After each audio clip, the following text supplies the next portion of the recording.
birthday. Yes, I know. I didn't realize that it It's was... my birthday, and you're telling me I'm not the one for you? It's really not such a big deal. I mean, it's the odds. It's like you lost the lottery. Every good TV show needs a self-absorbed protagonist who suffers from main character syndrome at the expense of the other characters around them, romanticizes the out of their life, and whose actions tend to contradict the life they claim to want and all the bullshit values they claim to have. When I say every good TV show needs this, I mean it is a necessity. One of the core ingredients for creating a show that not only keeps us coming back week to week, but talking about it for years and years after the show has ended, is a protagonist who did a bunch of that we can dissect, talk about, analyze, and criticize for the rest of our lives. If you don't find yourself slandering the main character of your favorite show, they not doing it right. Sex and the City had Carrie Bradshaw, You had Joe Goldberg, and How I Met Your Mother had Ted Mosby. And I wouldn't have it any other way. We don't gotta like Ted, and I don't.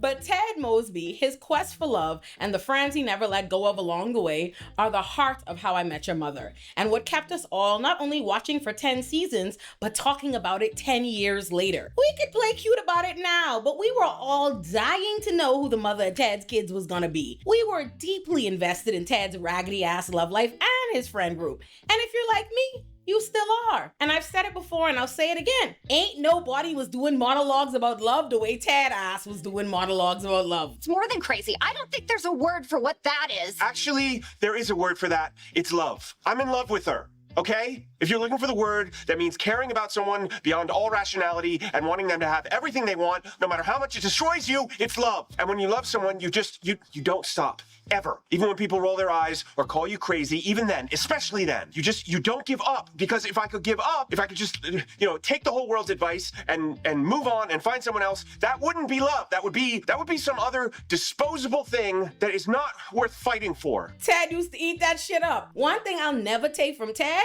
is that man was tripped over Robin Schabotsky. But I maintain that his singular focus on Robin was proof that he never wanted the things he pretended he was on a quest to find as much as he said, because Robin was never gonna give him any of that. And he never truly wanted it from the women that he would love bomb into offering it to him. But I say all that to say, when I get to talking shit about Ted Mosby, it is not me saying that I would have done anything differently or that the show made an error in writing him the way they did. No, he's written to entertain us, and dragging Ted Mosby is entertaining to me.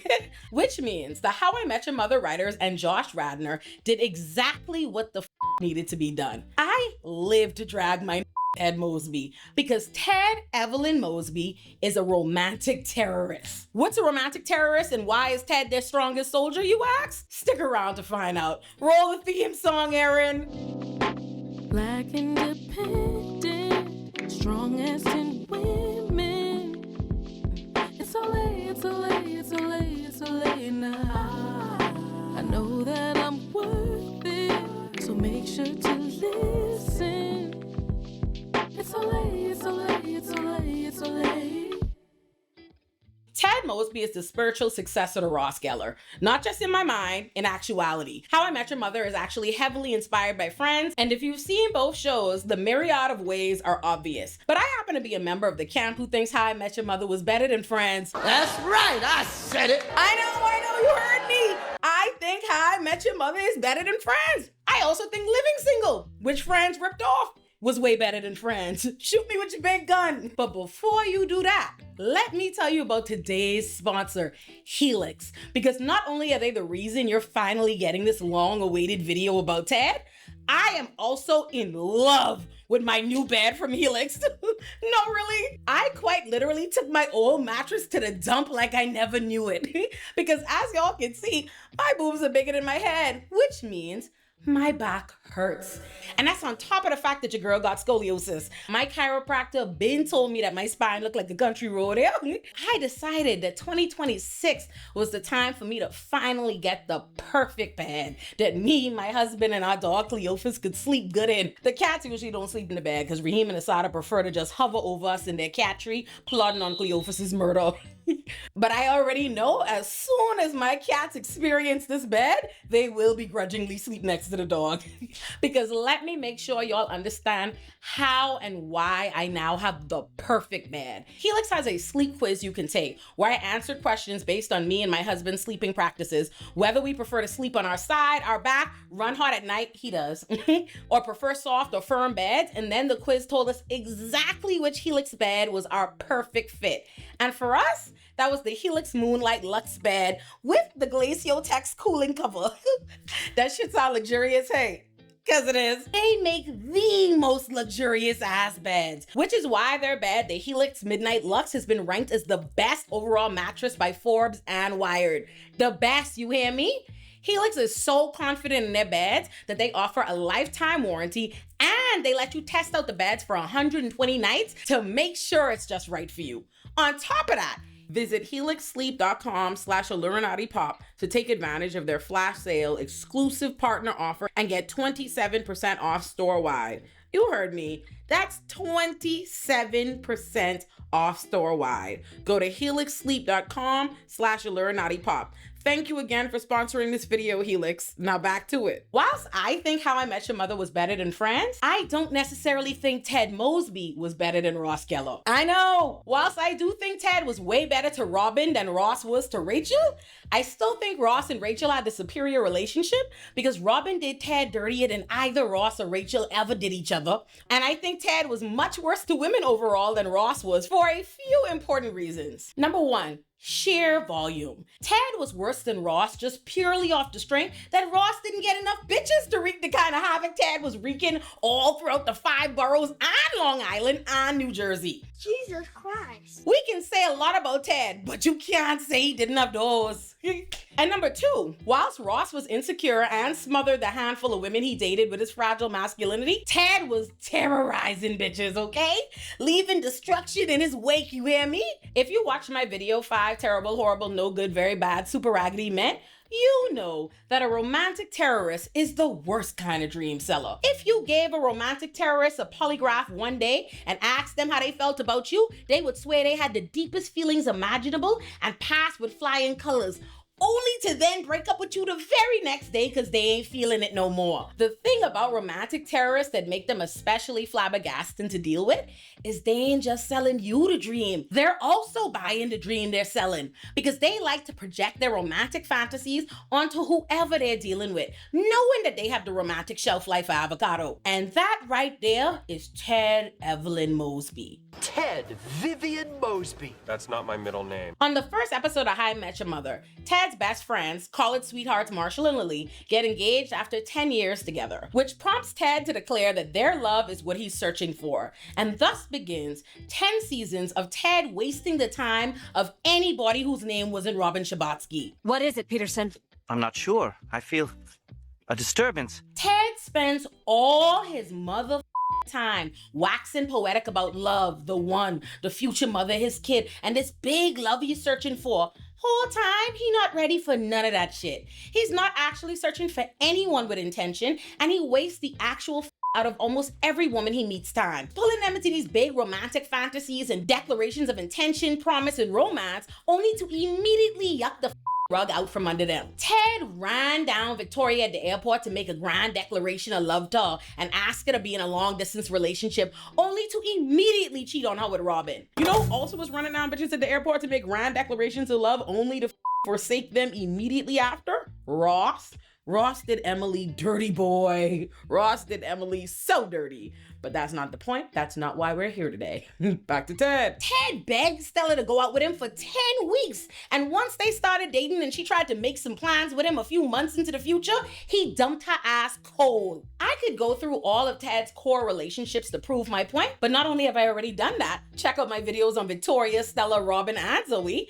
I actually think the greatest example of Ted's romantic terrorism is actually his short-lived relationships with a woman named Natalie and a woman named Jen. Natalie was a woman Ted once dated, then abruptly dumped on her birthday because he didn't want to get her a boyfriend-level gift. And her birthday might have been coming up. Uh-huh. So I didn't want to get a boyfriend-level gift for a girl I was just about to break up with. So you dumped her right before her birthday? No, I didn't dump her right before her birthday.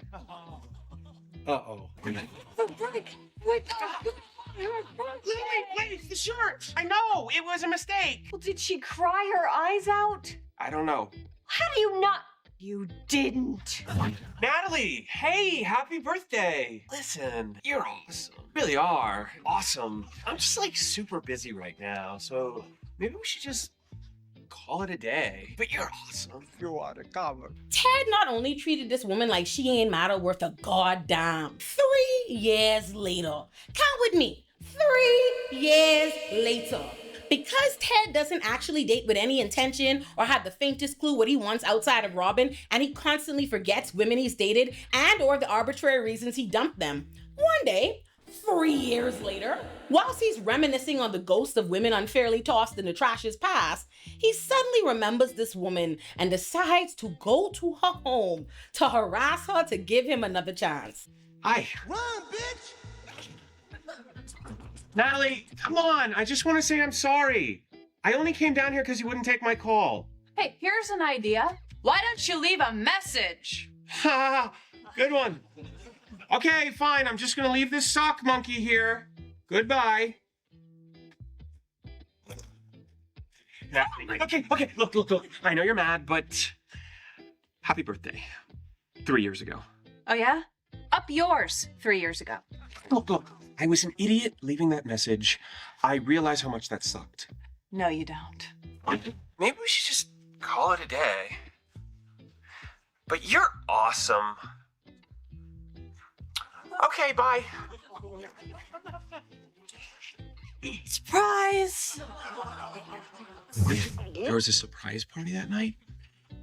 Ted, no, he ain't even thought about this woman from the time he treated her commensurate to the feelings he didn't have for her. But yet, this is the shit he pumps into her head to get her to give him another chance. Look, Natalie, I was just a stupid kid back then, terrified of commitment. And I suppose you're suddenly ready to get married and settle down? Well, yeah, actually. I'm a different guy now. Give me another chance. You must think I have absolutely no self-respect. Come on, just a cup of coffee. Please, Natalie. Give me a chance. Self-respect is overrated.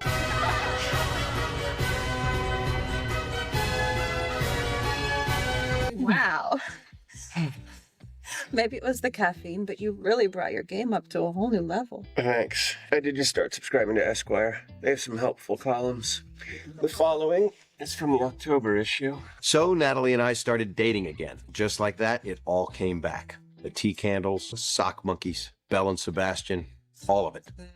It seemed like happily ever after wasn't far off. Ted do all that to get this woman back. And one might miss and think that because he already knows this woman, he's already dated this woman. That when he spins the block all these years later, he might be dead ass when he says he's ready to settle down and that he knows he wants her now because he knows exactly what he's getting. But one would be wrong, because y'all don't know how romantic terrorists go. Look how Ted switched right up on that lady. Well, I better run. I have my Krav Maga class in half an hour. Krav Maga. How cool is it that she does Krav Maga? Thanks, honey. Mmm. Bye, guys. Bye. Take it easy. Dude, what's Krav Maga? I have no idea. Some kind of yoga? You know, that Natalie, she's good times. Yeah, she's like the best girl you've dated in years. Yeah, Ted, hold on to that one. Yeah. I have to break up with her. I don't get it, man. Natalie's awesome. I know, she's terrific, but I have to break up with her. Why couldn't you leave that poor girl alone? I know, I hate this. These past 3 weeks have been great. I should be in love with her, but I'm not feeling that thing. This is classic romantic terrorist shit, you hear me? A romantic terrorist is the final form of a love bomber. If you catch yourself dealing with a romantic terrorist, you are gonna walk away feeling gaslit and having suffered emotional whiplash because they are going to run right on in your head, trying to convince you that they're serious about you and that y'all have or will have something special, only to immediately panic and abort mission the moment you buy into the dream they've been selling you. And Natalie learned the hard way why you never give a romantic terrorist another chance to play in your face, okay? Because this man ain't only going out of his way to hunt her down and disturb her peace 3 whole ass years later. He spin right round to dump that woman on her birthday again. Natalie, there's something I have to say, and there's no good way to say it. I want to break up. I don't think you're the one for me. I don't want to waste your time because I really like you. I want to do right by you, and I think the best way for me to do that is just to be honest. I'm sorry. Just let it out. They're only tears. I'm not the one for you. I'm sorry. I thought the mature thing to do would be. Yes, I know. I didn't realize It's that it would. my birthday, and you're telling me I'm not the one for you? It's really not such a big deal. I mean, it's the odds. It's like you lost the lottery. Oh, so dating you is like winning the lottery? No. I didn't mean that. Okay, so what's the problem? I can't explain it. Try. It's ineffable. But while Natalie might have learned the hard way not to play with like Tad learned the hard way not to play with women who know Krav Maga. You hear me? She stomped that man out. What's going on is you broke my heart over my answering machine on my birthday. Waited 3 years for me to get over you. Tracked me down, begged me to go out with you again, only so you could dump me 3 weeks later again on my birthday. No, it's not like that. I'm just What? I'm just like super busy right now. Remember when Natalie said, I have my Krav Maga class in half an hour. turns out Krav Maga is not a kind of yoga. It's a form of guerrilla street fighting developed by the Israeli army. Got your ass. And don't miss and think Tad was just young and immature or he grew out of that. No, that was season 1, but he did some very similar shit to a woman named Jen in season 5. In season 5, episode 2, Tad goes on a blind date, but halfway into the date, he and his date realize that they have been on the exact same date with each other 7 years prior, which was all the catalyst Tad needed to instantly project an entire romantic fantasy onto this woman about how maybe they were meant to be because they've been dating for 7 years in New York City only to end up back in the same place. So Tad has them go around recreating their original date, and it's a good date, and they realize the original date was good too, which leads Tad and Jen to wonder why they never saw each other again. That was really great. What went wrong? I remember now. Wow. Yeah.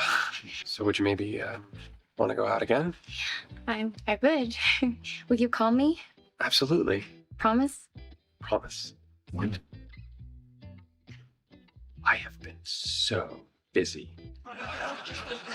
Good night, Ted. What went wrong is that Tad don't date with intention. He discards women regularly for arbitrary reasons. He rarely remembers the women or the reason because he's not looking for a partner, a wife, or a mother, contrary to what he says. He's looking for a manic pixie dream girl to fit the narrative of the rom-com in his head where he gets the unattainable woman, which is why he's so stuck on Robin, and it's why he's always more invested in the romantic fantasy in his head than the women. And it's never been clearer than on this date. He and Jen go on this great date, and when they discover that the reason they never went out again was because Ted never called her, Jen tries to leave, only for Ted to whip out the big guns to get this woman to play her role in the movie in his head, bending over backwards to convince her that he has changed and he is going to be serious about her now, just like he did Natalie. Hello. Jen, I'm sorry. Look, I know I'm 7 years late with this call, but I was an idiot back then. You saw the goatee. The truth is, I had a great time tonight, and I'd love to see you again. Ted, there are 2 kinds of guys. The guys that you want to call you who don't,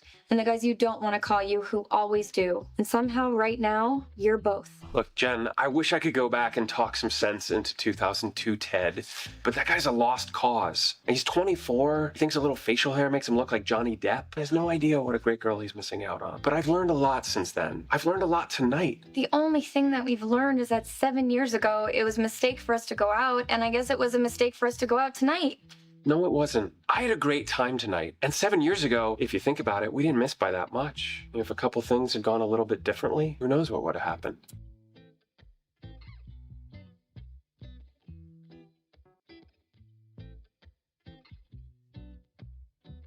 Wow. Wow. Are you serious right now, bro? And let me tell y'all how I know Ted just be talking a talk, laying it on thick, selling these women dreams without even really stopping to consider that he's not even truly into them. Because in the same breath that he pulled this monologue out of his ass to love bomb Jen, as this man kissing her, he pulls away and he immediately takes back every single word he just said to her. Now what? I just remembered why I didn't call you. Why? I can't believe I'm gonna screw this up again, but I like finding typos in menus. And I know my shellfish pun is stupid, but the truth is, I'm not suddenly gonna stop making stupid jokes. Ted Mosby demonstrated to us over and over again that he could talk a good game about love, but that's mostly all it was, just talk. Unless your name was Robin Schabotsky, at which point he would trade in every ounce of self-respect to make her happy. Sad. If you've enjoyed this Tad Mosby video, it's your lucky day because I have a playlist full of How I Met Your Mother videos. Watch the one being recommended to you now.